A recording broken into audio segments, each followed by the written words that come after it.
So, let's consider naman a uniformly distributed load applied to a cantilever beam wherein hindi siya dikit dito sa wall natin. So, for this problem, we are tasked to find the slope and deflection at the free end of the cantilever beam. So, hanapin daw natin yung slope sa C, yung free end natin, at the same time, yung deflection sa free end natin.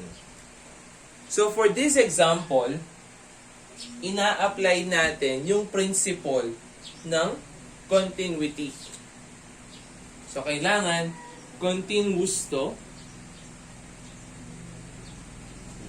So, kailangan continuous yan. So, meron tayo dito na 6 kN per meter. Tapos, kukontrahin natin ng force ng uniformly distributed load na pataas na 6 kN per meter. So, ang mangyayari niyan is meron tayong buong 6 kN per meter na acting sa 5 meter. Tapos, yung 6 kN per meter acting upward at 2 meter naman. So, kung i-divide natin yan sa dalawa, so we will have equals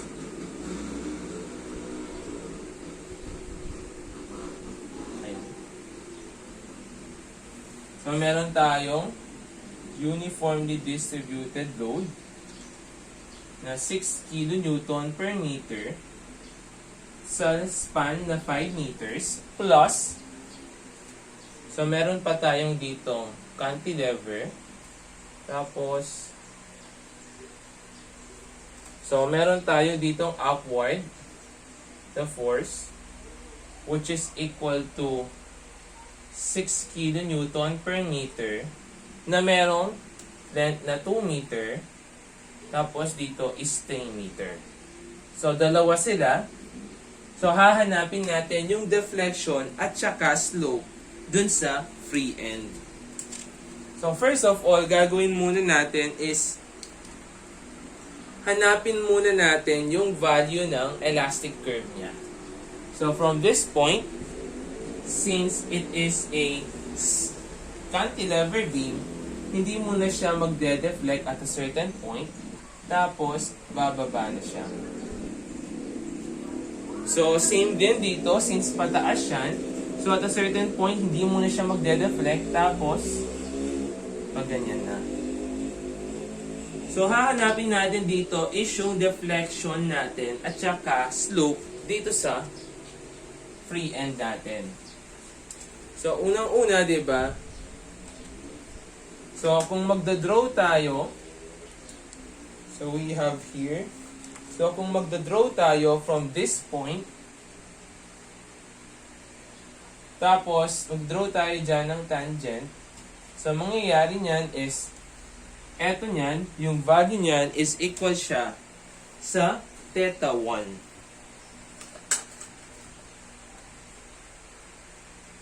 O in other words, eto yan. Eto yung value ng theta 1. Pangalawa naman is, eto naman, this is our deflection 1.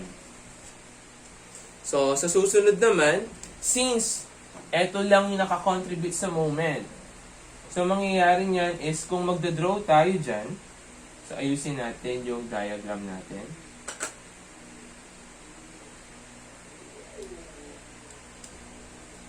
Ayan.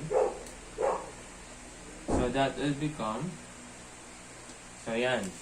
So, since ganyan yan, mangyayari niyan is, magda-draw tayo ng tangent line dito sa point na to, kung saan tayo nag-consider. So, kapag nag-draw tayo ng tangent line dyan, from that point, meron tayong theta sa 2. And also, from this point, yun yung tinatawag nating deflection natin sa 2. And since kinukuha natin dito is yung slope natin sa free end. So, ito kasing slope ng free end natin eh. Ito yan. So, etong buong to. So, ito yung deflection natin sa 2. Tapos, etong buong to, yun yung deflection natin sa 3. So, focus muna tayo sa pagkuha ng theta 1 muna natin. So, let's say EI. So, we have EI theta 1 is equals to EI theta 1 is equals to ML over N plus 1. So, yung M natin dyan is equal to M. So, yung moment natin dyan, so we have 6 multiplied by 5 multiplied by 2.5. So, we have a value of M which is equal to 75. So, kunin natin EI theta 1. Yung M natin is 75. Yung L niya is 5. Yung N niya, since it is a uniformly, so we have a value of 2 plus 1. So, the value is now equal to 125. So, next naman is kunin naman natin yung theta 2. So, that will become EI theta 2 ML over N plus 1, where M is equals to, so we have 6 multiplied by 2 multiplied by moment arm, which is equal to 1. So, we have a value of M which is equal to 12. Ngayon, kunin natin yung EI theta 2. Yung M natin is 12. L is, may gagamitin natin L dyan. The value of your L is eto lang. Kung ano yung nag-contribute ng moment. So, we have a value of 2 all over. Etong ano nyan, degree niya is 2 plus 1. So, we have a value of EI theta 2 which is equal to 8. Susunod naman, kunin naman natin yung deflection natin sa 1. So, EI, deflection at 1. So, we have ml squared over n plus 2. So, what is the value of your m? So, that is equal to 75. Yung n niya is equals to 5 squared all over 2 plus 2. So, the value of your deflection 1 is now equal to 468.75 all over EI kilonewton cubic meter pababa. Susunod naman, yung kabila, EI. Yung deflection natin sa 2. So, that will become, so, yung L natin dyan, ML squared all over N plus 2. The value of your M is 12. Yung N niya is equals to 2. The value of your N is equals to 2 plus 2. So, the value of your deflection at 2 is now equal to 12. Ngayon, kunin naman natin yung deflection natin sa 3. So, para makuha natin yung deflection natin sa 3, that will become yung deflection natin sa 2 plus yung value ng x natin. So, let's say from this point hanggang dun sa boundary ng deflection sa 2, yun yung value ng x. So, kung titingnan mo, no, since meron tayong tangent line dito, so meron tayong theta 2 dito. So, by tangent function, so tangent theta 2 is equals to opposite, which is yung x, all over yung adjacent niya na 3. Since yung tangent theta 2 is approximately equal, sobrang liit lang yan, kaya theta 2 na lang. So, x over 3. So, the value of your x is 3 theta 2 is equals to x.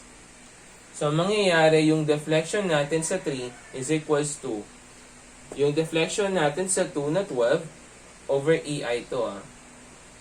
So, 12 over EI plus yung 3 multiplied by theta 2. So, yung value ng theta 2 natin dito is equal to, saan yung theta 2? Etong 8 over EI. So, the value of your deflection at 3 is now equal to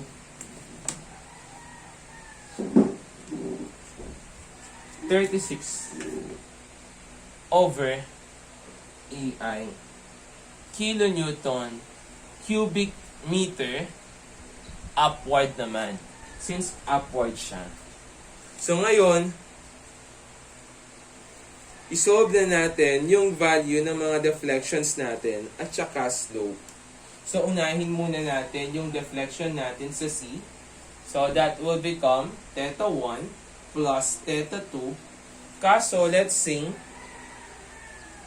sabihin natin na yung clockwise is positive. So, the value of your theta C, so yung theta 1 natin is equal to 125 all over EI. Tapos, yung value naman ng theta 2 natin, which is eto yung theta 2. So, yung rotation niya from the horizontal, that is counterclockwise. So, that will become negative. Theta 2 natin is 8. So, minus 8 EI. So, we have a value of theta C, which is equal to 117 all over EI. Susunod naman is yung deflection natin dun sa free end. So, deflection at free end. So, sabihin natin na yung downward is positive. So, we have deflection sa 1 plus yung deflection natin sa 3. So, what is the value of your deflection at 1? So, we have 468.75 all over EI. Positive since downward siya. Minus. Since upward yung deflection sa 3, so minus natin.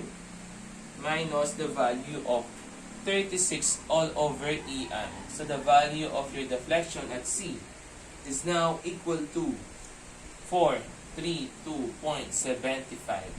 all over EI. So, that will become yung value ng ito yung procedure natin in solving using superposition method.